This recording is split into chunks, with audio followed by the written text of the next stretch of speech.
आज हम बात करेंगे टेक्सटाइल इंडस्ट्रीज के ऐसे इतिहास की जो सिर्फ इतिहास नहीं है बल्कि जियोपॉलिटिक्स, प्रोटेक्शनिज्म और वर्ल्ड के सबसे बड़े ट्रेड वॉर की मास्टर क्लास केस स्टोरी है।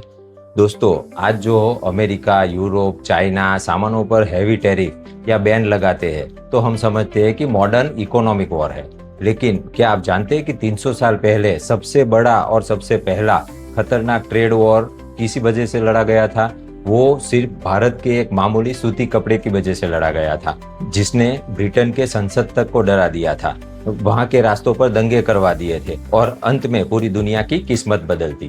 तो आज हम समझते हैं टेक्सटाइल इंडस्ट्रीज की सबसे बड़ी case study, the Calico Act. As a engineer मैं इसको आपको डीप में समझाता हूँ। 17वीं सदी में भारत से सूती कपड़ा कैलिकट से यूरोप जाने लगा और ये सूती कपड़े को अंग्रेजों ने नाम दिया कैलिको।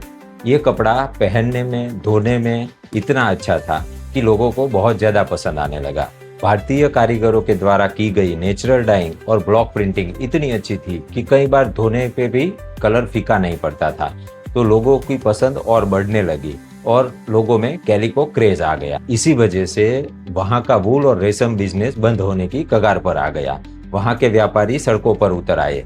वहाँ की ईस्ट इंडिया कंपनी के दफ्तरों में तोड़फोड़ हो गई और जो लोग कैलिको पहनकर बाहर आते थे उसके कपड़े तक फाड़ दिए जाते। समझिए वह ऐतिहासिक मोड़ जिसने ब्रिटेन की संसद तक को हिला दिया। अपनी डोमेस्टिक इंडस्ट्रीज को बचाने के लिए ब्रिटेन पार्लियामेंट में सन 1700 और 1721 में दो बेहद कड़े कानून पास किए गए, जिसको इतिहास ने कैलिको एक्ट के नाम से जाना। इस कानून के तहत ब्रिटेन में भारत में बना हुआ सूती कपड़ा इंपोर्ट करना, उसे पहनना पूरी तरह बैन कर दिया गया। अगर कोई पहनता और बेचता पकड़ा जाता तो उसे भारी जुर्माना देना पड़ता। एक बिजनेस कोच की नजर से देखे तो ये दुनिया का सबसे बड़ा और पहला प्रोटेक्शनिज्म यानी कि संरक्षणवाद का उदाहरण था। लेकिन इसका जो नतीजा हुआ उसने पूरी मानव सभ्यता के इतिहास को बदल कर रख दिया। जब भारत से कपड़ा आना बंद हुआ तो वहाँ के व्यापारियों ने सोचा कि क्यों ना हम भारत से कपास मंगा के यहाँ पे ही कपड़ा बना के बेचे।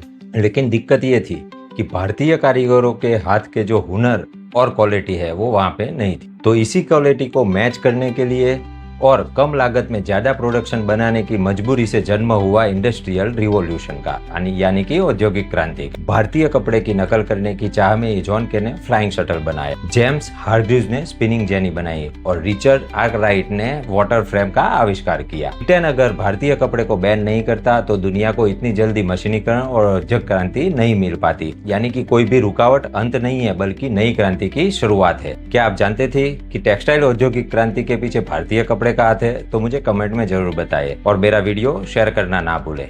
धन्यवाद।